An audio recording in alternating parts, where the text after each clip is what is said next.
بسم اللہ الرحمن الرحیم الحمد للہ رب العالمین والصلاة والسلام علی رسولہ الکریم اما بعد فاعوذ باللہ من الشیطان الرجیم بسم اللہ الرحمن الرحیم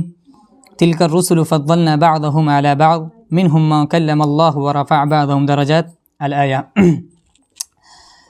آج تیسرے پارے کا مختصر تفسیر بیان کیا جائے گا۔ اللہ رب العالمین نے اس پارے کا آغاز تلک الرسل فضلنا بعضهم علی بعض کہ ہم نے رسولوں کو بعض رسولوں پر فضیلت دی ہے، یعنی اللہ رب العالمین نے بعض رسولوں کو بعض رسولوں پر فضیلت دی ہے۔ منہم من کلم اللہ، اس میں سے کچھ ایسے رسول ہیں جس سے اللہ تبارک و تعالی نے کلام کیا یعنی بات کیا، ورفع بعضهم درجات، اور ان کو بعض پر بلند دیے۔ وآتینا عیسی ابن مریم البینات، اور ہم نے عیسیٰ بن مریم کو البینات واضح نشانی دی۔ وأیدناہ بروح القدس، اور ہم نے روح قدس کے ذریعے اس کی تائید کی۔ یعنی اللہ رب العالمین یہاں پر بتا رہا ہے کہ بیان کر رہا ہے کہ اللہ رب العالمین نے جیسے بعض انبیاء سے، جیسے موسیٰ علیہ السلام سے ہم کلام کیا یعنی بات کیا، اسی طرح عیسیٰ علیہ السلام کو کچھ معجزات دیے، جیسے عیسیٰ علیہ السلام جب ہاتھ سے کسی اندھے پر ہاتھ پھیرتے وہ ٹھیک ہو جاتا، اسی طرح زندہ کر دیتے مردہ کو، اللہ رب العالمین نے ایسا معجزہ عیسیٰ علیہ السلام کو دیا۔ اسی طرح آپ صلی اللہ علیہ وسلم کو کئی معجزات دکھائے، ان میں سے ایک قرآن کریم یہ ایک معجزہ ہے جو ہمارے سامنے موجود ہے۔ اس کے بعد آگے اللہ رب العالمین آیت الکرسی کا اللہ لا الہ الا هو الحی القیوم لا تاخذہ، یہ پوری آیت الکرسی کہا جاتا ہے کہ مفسرین نے کہا کہ سورہ فاتحہ کے بعد سب سے عظیم آیت یہ آیت کرسی ہے، یعنی آیت الکرسی کی اتنی بڑی اہمیت ہے کہ قرآن کے تمام آیتوں پر اس کے سردار اس کو کہا جاتا ہے سورہ فاتحہ کے بعد۔ اور اللہ رب العالمین اس میں بڑا معنی خیز اللہ رب العالمین نے بیان کیا کہ اللہ لا الہ الا ہو، کہ وہی اللہ ہے، اس کے سوا کوئی معبود نہیں، الحی وہ زندہ ہے، القیوم اور حکمت طاقتور ہے، لا تأخذہ سنۃ ولا نوم، اور نہ اسے نیند آتی ہے اور نہ اونگ آتی ہے، یعنی اللہ رب العالمین کو نہ اونگ آتی ہے اور نہ نیند آتی ہے۔ لہ ما فی السماوات و ما فی الارض، اور زمین و آسمان میں جو بھی چیزیں ہیں سب اس کے علم میں ہے۔ اس کے بعد یہاں پر اللہ رب العالمین نے آگے کیا، وسع کرسیہ السماوات والارض، یعنی اس کی جو کرسی ہے اس کی چوڑائی آسمان و زمین کے برابر ہے۔ یعنی ایک حدیث میں اللہ کے نبی صلی اللہ علیہ وسلم فرماتے ہیں کہ ساتویں آسمان سے اور کرسی کے درمیان 50 سال کی مسافت دور ہے، یعنی کوئی انسان 50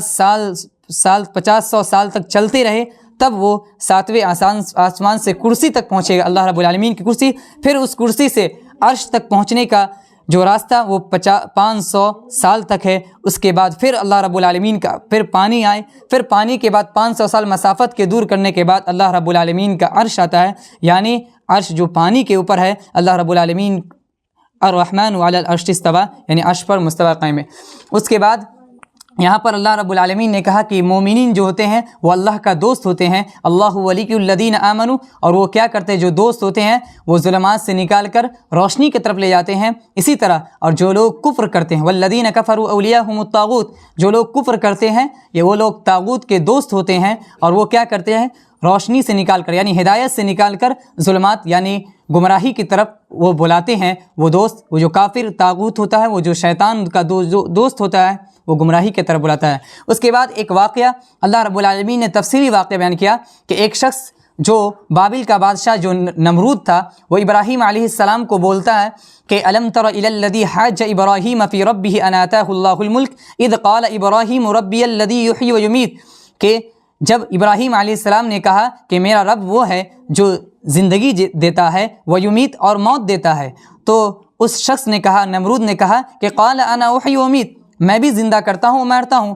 اسی مجلس میں اس نے 2 شخص کو بلایا اور ایک کو قتل کر دیا اور ایک کو چھوڑ دیا، کہا میں نے یہ بھی تو میں نے کر دیا، ایک کو زندہ کر دیا اور دوسرے کو چھوڑ دیا اور مار دیا۔ تو اس کے بعد ابراہیم علیہ السلام کہتے آگے کہ قال ابراہیم فإن اللہ یأتی بالشمس من المشرق، کہ میرا رب وہ ہے جو سورج کو مشرق سے نکالتا ہے، اگر ہے تمہارے اندر وہ طاقت وہ قوت تو فأتی بہا من المغرب، تم کیا کرو اس سورج کو مغرب سے نکال کر دکھا دو۔ تو فبہت الذی کفر، وہ شخص انکار کیا اور وہ شخص عاجز ہو گیا، انکسار ہو گیا، اس کے پاس کوئی جواب نہ تھا۔ اس کے بعد اللہ نے کہا واللہ لا یہدی القوم الظالمین، اللہ ظالم و قوم کی ہدایت نہیں دیتا۔ اس کے بعد پھر ابراہیم علیہ السلام ایک شخص کا واقعہ آگے یہ فرماتا ہے کہ قال ان یحیی هذه اللہ بعد موتها، ایک بنی اسرائیل کا ایک اور شخص تھا، اس نے کہا کہ اللہ رب العالمین جو ہے یہ کیسے ایک گاؤں کو، جب پورے گاؤں کو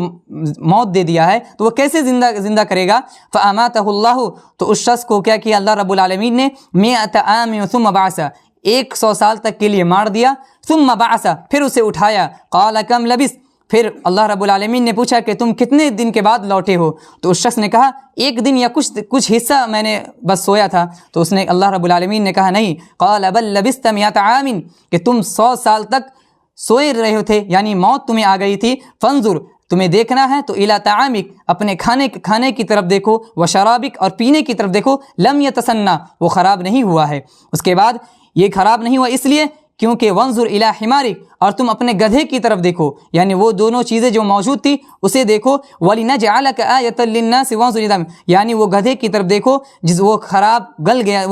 وہ گدھا خراب اصل گل گیا تھا۔ تو اللہ رب العالمین نے کہا یہ لوگوں کے لیے نشانی ہے، تم اس کی ہڈیوں کی طرف دیکھو کہ ہم کیسے اس ہڈی پر دوبارہ سے گوشت لا دیں گے۔ یہ اللہ رب العالمین نے وہ معجزہ اس شخص کو دکھایا۔ اس کے بعد پھر ابراہیم علیہ السلام کہتے ہیں کہ وَإِذْ قَالَ إِبْرَاهِيمُ رَبِّ أَرِنِي كَيْفَ تُحْيِي، ابراہیم نے کہا اے ہمارے رب آپ ہمیں دکھائیے کہ آپ کیسے زندہ کو مانے مردہ کو تم زندہ کر دیتا ہے۔ تو اللہ نے کہا اولم تؤمن، اے ابراہیم کیا تو ایمان نہیں رکھتا اس بات پر؟ تو اللہ رب العالمین ابراہیم علیہ السلام نے کہا قال بلا، اے ہمارے رب کیوں نہیں، ولکن لیطمئن قلبی، لیکن میرا دل صرف مطمئن ہو جائے کہ تو کیسے زندہ کرتا ہے مردوں کو۔ تو اللہ رب العالمین نے کہا کہ جاؤ، قال فخذ 4 من الطیر، کہ تم 4 پرندے کو لے کر آؤ، فصرهن الیک ثم اجعل علی کل، تم اس کو کاٹ دو اور الگ الگ ٹکڑے میں کر دو، ثم اجعل علی کل جبل منہن، پھر تم کیا کرو اسے ہر پہاڑ پر جا کر رکھ دو، جزءا ثم ادعہن، پھر تم کیا کرو تم اسے اپنی طرف بلاؤ، یاتینک سعیا، وہ تمہارے طرف دوڑ کر آئے، وہ پرندہ آئے۔ اللہ رب العالمین نے یہاں بھی وہ یہ دکھایا کہ اللہ رب العالمین ہر چیز پر قادر ہے اور قدرت رکھنے والا ہے۔ اس کے بعد صدقہ اور زکوٰۃ دینے کے وہ تفصیلی واقعہ ہے، اس میں اللہ رب العالمین نے اس تمام یہاں سے لے کر کچھ آیتیں تک اللہ رب العالمین نے صرف صدقہ اور زکوٰۃ پر اہمیت دلائی ہے، مومنوں کو بتایا ہے کہ تم جب صدقہ دو تو چھپا کر دو، اسی طرح اعلانیہ نہ کرو، ریاکاری نہ کرو۔ ایک اللہ کے نبی کی ایک حدیث آتی ہے کہ اللہ کے نبی صلی اللہ علیہ وسلم نے فرمایا اے عورتوں کی جماعت، تم لوگ صدقہ و خیرات کیا کرو، کیونکہ میں جہنم میں سب سے زیادہ تمہارے قدموں کی آواز کو سنتا ہوں۔ تو وہاں پر صحابیات نے کہا اے اللہ کے رسول، ایسا کیا کرتی ہیں وہ عورتیں جو سب سے زیادہ جہنم میں عورتیں ہوں گی مرد سے بھی زیادہ؟ تو اللہ کے نبی صلی اللہ علیہ وسلم نے کہا کہ تم لوگ سب سے زیادہ چغل خوری میں سب سے آگے رہتی ہو، اسی طرح تم لوگ شوہر کی نافرمانی سب سے زیادہ کرتی ہو، اس لیے تم اگر صدقہ و خیرات زیادہ کرو گی تو یہ تمہارے لیے اس گناہ سے ایک ڈھال بن جائے گی، اس گناہ کو روک دے گی۔ یعنی تم زیادہ چغلی کرتی ہو، یہ تمہاری فطرت میں ہے، اور تم شوہر کی نافرمانی کرتی ہو، اس لیے تم لوگ زیادہ صدقہ و خیرات کرتی ہو۔ اور اللہ کے نبی صلی اللہ علیہ وسلم نے عورتوں کو صدقہ کرنے کی طرف زیادہ ترغیب دی ہے۔ اس کے بعد آگے اللہ رب العالمین کہتا ہے کہ سود اور ربا کا، یعنی سود خور، یعنی جو سود کھاتا ہے، اور اللہ رب العالمین کہا کہ الذین یاکلون الربا لا یقومون الا کما یقوم الذی، یعنی سود کھانا حرام ہے۔ سود کھانے کے بارے میں صرف اتنا بس کافی ہے کہ اللہ کے نبی صلی اللہ علیہ وسلم نے کہا کہ سود کے 73 دروازے ہیں، اور 73 دروازے میں اس کا سب سے ہلکا گناہ یہ ہے کہ کوئی انسان اپنی ماں کے ساتھ زنا کرے، یہ سب سے ہلکا گناہ ہے۔ یعنی 73 میں سے سب سے نچلا گناہ وہ یہ ہے کہ جو شخص سود کھاتا ہے، حرام کھاتا ہے، وہ صرف اتنا سب سے ہلکا گناہ یہ کہ وہ اپنی ماں کے ساتھ زنا کرے، نعوذ باللہ، اللہ اکبر، یہ اتنا بڑی سنگین گناہ ہے۔ اس لیے ہم اور آپ میں سے جو بھی ہے جس کے کسی کے اگر بھائی ہو، باپ ہو یا شوہر ہو، تو اس کو اس آیت کی طرف، اس قرآن کریم کی طرف بتانا چاہیے کہ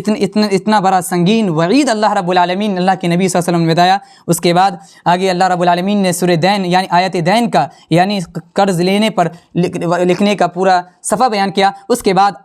سورہ بقرہ کا یہ 2 آخری آیت جس کو اللہ رب العالمین اللہ کے نبی صلی اللہ علیہ وسلم نے بڑی اہمیت دی ہے، یعنی جو شخص بھی اگر سونے کے وقت اس سورہ بقرہ کی آخری 2 آیتوں کو پڑھ کر سو جاتا ہے وہ اس کے لیے کافی ہوتا ہے۔ یعنی تمام طرح کی برائیاں، شر اور شیطان کے تمام حرکات و سکنات، اس سے تمام چیزوں سے اللہ رب العالمین اسے محفوظ کر دیتا ہے۔ یہ سورہ بقرہ کی آخری دو آیت یہاں سے آمن الرسول بما انزل الیہ من ربہ والمؤمنون سے لے کر انت مولانا فانصرنا علی القوم الکافرین، اور یہ بھی بہت عظیم آیت ہے۔ اس میں بھی دعا بھی ہے کہ اے رب العالمین، اللہ رب العالمین کسی نفس پر مکلف اتنا ہی کرتا ہے جتنا وہ طاقت رکھتا ہے۔ اس کے بعد ہم یہ دعا کرتے ہیں کہ اے رب ہم پر تو اتنا بوجھ نہ ڈال جتنا ہم استطاعت نہ رکھ سکتے ہیں۔ اس طرح کی اس میں دعا ہے، تو اسے ہمیں اور آپ کو سونے کے وقت ضرور اہتمام کرنا چاہیے۔ اس کے بعد سورہ آل عمران کا آغاز ہوتا ہے۔ سورہ آل عمران میں اللہ رب العالمین نے بہت ساری چیزوں کا ذکر کیا۔ اس میں اللہ کے نبی صلی اللہ علیہ وسلم سے یہودی عیسائی سے مناجات یعنی مناظرہ کیا، مناقشہ کیا، اور اس کے بعد یہ بتلایا، اور اس میں عیسیٰ علیہ السلام، مریم علیہ السلام، زکریا علیہ السلام، یحییٰ علیہ السلام، تمام انبیاؤں کا یہ ذکر ہے اس سورہ میں۔ اس سورہ کے بہت سارے نام ہیں، اس سے میں اجتناب کرتے ہوئے میں آگے چلتا ہوں کہ اللہ رب العالمین نے یہاں ایک دعا سکھایا کہ ربنا لا تزغ قلوبنا بعد اذ ہدیتنا وہب لنا من لدنک رحمہ انک انت الوہاب۔ یہاں پر اللہ رب العالمین نے اس سورہ میں بھی بہت دعا کرنے کا اہتمام کیا ہے۔ آگے میں کچھ دعا کے اس بارے میں انشاءاللہ بتاؤں گا۔ اس کے بعد آگے اللہ رب العالمین نے دنیا کی حقیقت کو بتایا کہ یہ دنیا جو ہے زین للناس حب الشہوات من النساء والبنین، یہ جو دنیا کی زندگی ہے لوگوں کے سامنے شہوات کو پسندیدہ کر کے اللہ رب العالمین نے مزین کر دیا ہے۔ وہ کس طرح؟ اس طرح کہ لوگ سب سے زیادہ عورتوں کی طرف مائل ہوتے ہیں، والبنین اولادوں کی طرف مائل ہوتے ہیں، والقناطیر المقنطرۃ من الذهب والفضہ سونے چاندی کی طرف لوگ مائل ہوتے ہیں، والخیل المسومۃ اور سواری کی طرف۔ پہلے کے زمانے میں گھوڑا ہوا کرتا تو اللہ رب العالمین نے والخیل المسومۃ کر کہ پالتو گھوڑے کی طرف زیادہ رغبت رکھتے ہیں، چاہت رکھتے ہیں۔ تو آج کے زمانے میں جو ہمارا کار، گاڑی، بائک یہ کہہ سکتے ہیں۔ اس کے بعد والانعام چوپایا، والحرث اور کھیتیاں، یعنی یہ چیزیں ذالک متاع الحیات الدنیا، یہ چیزیں دنیاوی زندگی کے سامان ہیں، یعنی کچھ فائدے اٹھانے کے یہ سامان ہیں۔ انسان کو اللہ رب العالمین نے انسان کے سامنے اس چیزوں کو مزین کر کے خوبصورت بنا کر پیش کیا، انسان اس کی طرف زیادہ مائل ہوتا ہے۔ اور اس کے بعد اللہ نے کہا واللہ عندہ حسن المآب، اللہ اس کے ٹھکانے کے لیے اس کے نزدیک ٹھکانہ مآب یعنی ٹھکانہ جو ہو وہ بہترین ہونا چاہیے۔ اس کے بعد آگے اللہ نے کہا کہ شہید اللہ انہ لا الہ الا هو والملائکۃ واولو العلم، یہاں پر اہل علم کی بڑی فضیلت ہے، اس لیے کہ اللہ رب العالمین نے اپنی گواہی اور فرشتوں کی گواہی کے ساتھ اہل علم کی گواہی کو رکھا ہے۔ اس لیے ہم اور آپ کو اہل علم یعنی علم کی طرف اپنی اولادوں کو علم کی طرف بھیجے، علم سیکھنے کے لیے بھیجے، علم حاصل کرنے کے لیے وہ دین علم یعنی قرآن و سنت کا علم سیکھے، تاکہ ہم پر وہ وبال، وہ جان نہ آ جائے جو کہ پہلے کی امتوں میں آئی تھی۔ اسی طرح اس کے بعد آگے اللہ نے کہا ان الدین عند اللہ اسلام، کہ اللہ کے نزدیک سب سے بہترین مذہب اور پیارا مذہب دین اسلام ہے۔ اس کے بعد آگے اللہ رب العالمین نے یہاں مریم علیہ السلام کا ذکر کیا کہ وکفلھا زکریہ، یعنی زکریا علیہ السلام نے اس کی کفالت کی، کس کی؟ مریم علیہ السلام کی، کہ کلما قالت رب انی وضعتها انثى واللہ اعلم، یعنی عمران کی بیوی نے یہاں پر اللہ رب العالمین سے کہا کہ اے ہمارے رب کہ ہم نے تو کیا کر ہمیں ایک انثى یعنی مذکر ایک لڑکا ادا کر، تو واللہ اعلم بما وضعت، جو اللہ رب العالمین جانتا ہے کہ اس کے رحم مادر میں کیا چیز ہے، ولیس الذکر کالانثی، اور وہ اس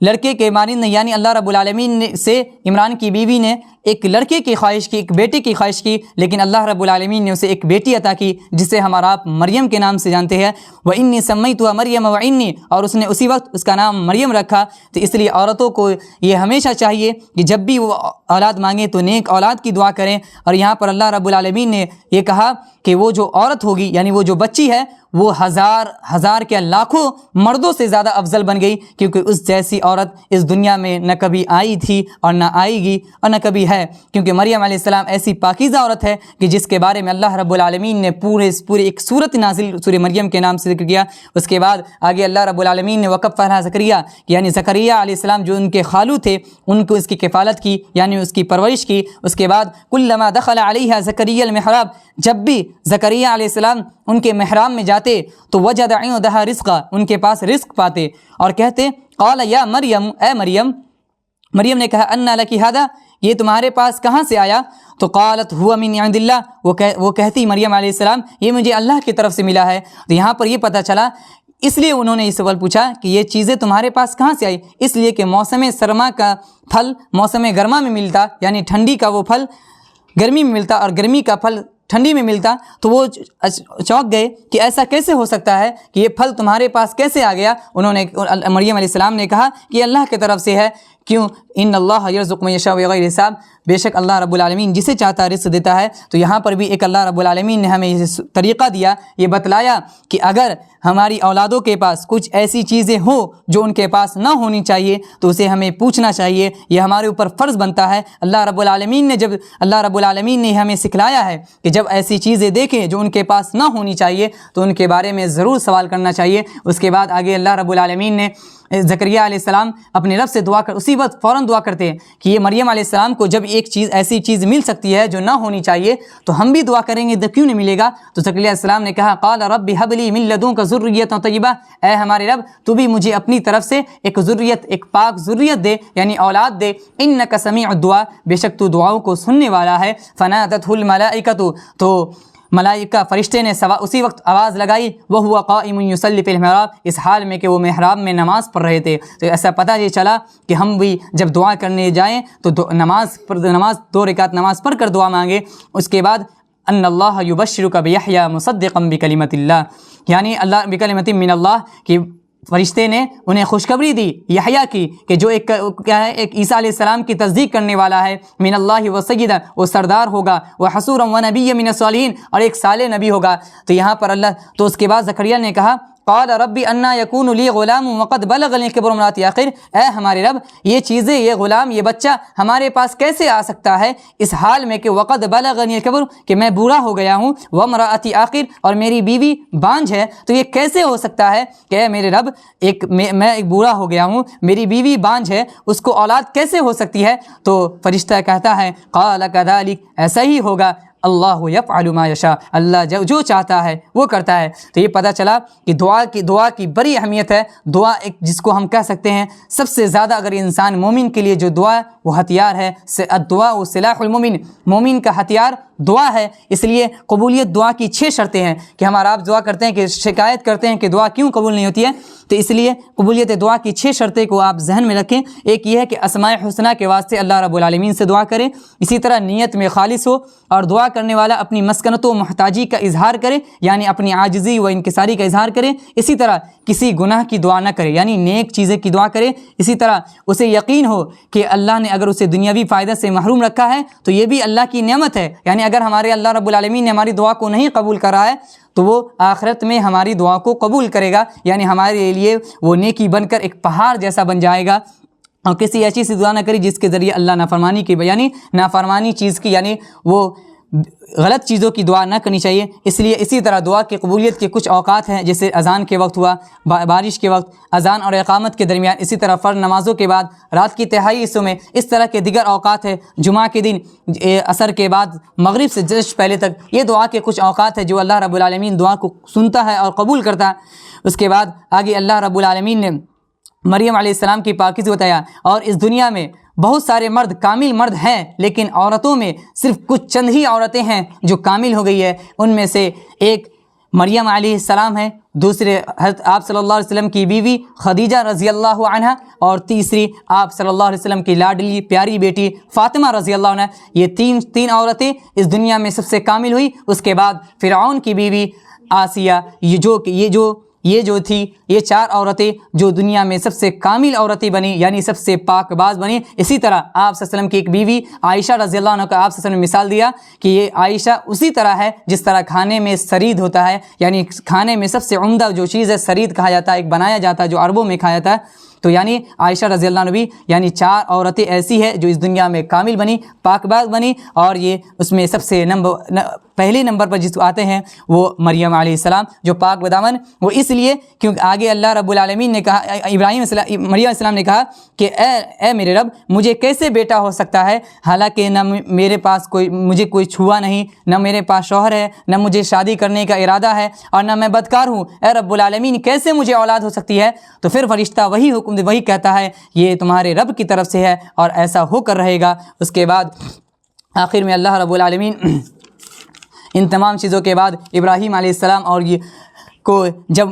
ابراہیم یہودی نصرانی نے کہا کہ ابراہیم علیہ السلام یہودی ہے، تو نصرانی نے کہا نہیں، ابراہیم علیہ السلام نصرانی ہے، تو اللہ نے کہا کہ ما کان ابراہیم یہودیا ولا نصرانیا ولکن کان حنیفا مسلما، کہ ابراہیم علیہ السلام نہ یہودی ہے نہ نصرانی ہے، ولکن کان حنیفا مسلما، ہاں لیکن وہ دین حنیف پر ہے، وہ مسلمان ہے۔ اس لیے اللہ رب العالمین نے اس آیت کو نازل کیا کیونکہ ابراہیم علیہ السلام کے بعد توریت اور زبور، یہ جو انجیل جو ہے یہ 1000 سال کے بعد توریت نازل ہوئی، اور جس کا وجود یہود سے ہوتا ہے، یعنی 1000 سال کے بعد یہود اس دنیا میں وجود میں آیا، اور اسی طرح انجیل یعنی عیسیٰ علیہ السلام پر جس کتاب نازل ہوئی وہ ابراہیم علیہ السلام کے 2000 سال کے بعد وہ کتاب نازل ہوئی۔ تو اس لیے ابراہیم علیہ السلام نہ یہودی ہوئے نہ نصرانی ہوئے، بلکہ ایک حنیف مسلمہ اور مسلمان ہوئے۔ اس کے بعد آگے اللہ رب العالمین نے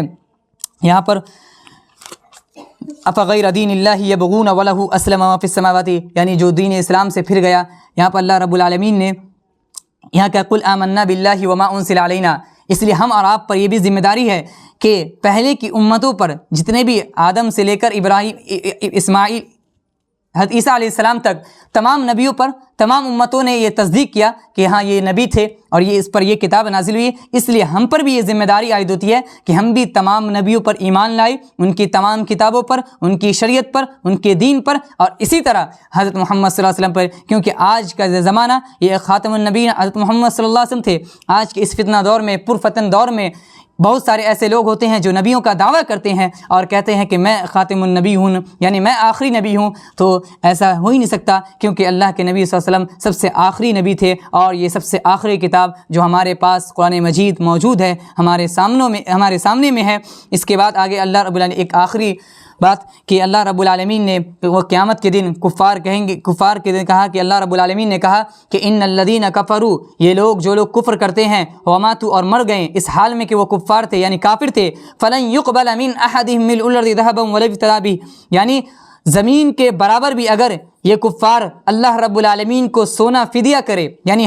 فدیہ دے کہ اے رب العالمین تو اس زمین کے برابر، یعنی اس دنیا میں 7 زمین کے برابر اگر کوئی شخص اللہ رب العالمین کو سونا دے کہ اے رب العالمین تو ہمیں اپنے عذاب سے، یہ جہنم کے عذاب سے بچا لے، تو اللہ رب العالمین اسے ہرگز قبول نہیں کرے گا، کیونکہ جو شخص دین سے مرتد ہو گیا، آج اس پرفتن دور میں ہماری کچھ ایسی بہنیں بھی ہیں جو غیر مرتد ہو جا رہی ہے، یعنی اسلام کو چھوڑ کر جا رہی ہے، یعنی اللہ رب العالمین کے دین کو چھوڑ کر، اس دین اسلام کو چھوڑ کر، اس دن کوئی کسی کا کام نہ آئے گا، نہ کوئی بھائی کا کام آئے گا، نہ ماں بیٹے کا، نہ باپ بیٹے کا، کوئی کسی کا کام نہیں آئے گا، حتیٰ کہ اللہ رب العالمین اس دن کہے گا کہ اے شخص کیا میں تمہیں اس دنیا کا سب پورا مالک بنا دوں اور دنیا میں تمہیں میں بھیج دوں، تو کیا تم مجھے پوری دنیا کی بادشاہت اور خزانے مجھے دے دے تو کیا میں تمہیں جہنم سے آزاد دے دوں گا؟ تو ایسا کرے گا؟ وہ شخص کہے گا ہاں اے رب العالمین تو مجھے دے دے، لیکن اللہ رب العالمین وہ اسے ہرگز نہ دے گا۔ اس سے آسان یہ تھا کہ تو دین اسلام پر چلتا اور اللہ کی اطاعت اور رسول کی اطاعت کرتا اور نبی کی بات کو مانتا، کتاب و سنت کی بات کو مانتا اور دین اسلام کو نہ چھوڑتا، مرتد نہ ہوتا، تو یہ چیزیں تمہیں شاک نہ گزرتی، پریشانی کا سامنا آج یہ نہ کرتا۔ اخیر میں ہم اللہ رب العالمین سے دعا کرتے ہیں رب العالمین تو ہمیں دین اسلام پر قائم رکھ، صحیح سالم پر رکھ اور صحیح عقیدے پر رکھ، اور ہمیں اللہ رب العالمین جب ہمارا خاتمہ ہو، ہماری موت آئے تو اس ایمان پر ہو، دین اسلام پر ہو، آمین۔ وآخر دعوانا ان الحمد للہ رب